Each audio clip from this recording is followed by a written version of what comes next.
dako nga puhunan, ekes na nako bade. Daghang nag-ingon dira nga kinahanglan pa dako nga puhunan para makatukod ka og gamay nga negosyo sama sa poultry farming. Miskag backyard ra. Ayaw to ana, ako na mismo ang mag-ingon ninyo bade.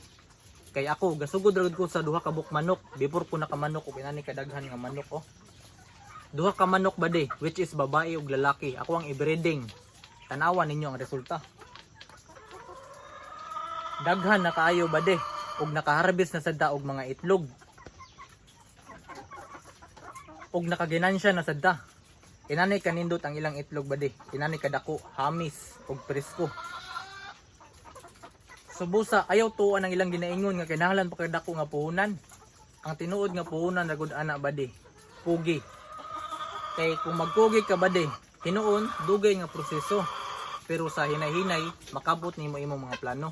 Inana ka powerful ang kugi bade. Subusa ikaw pagkugi na.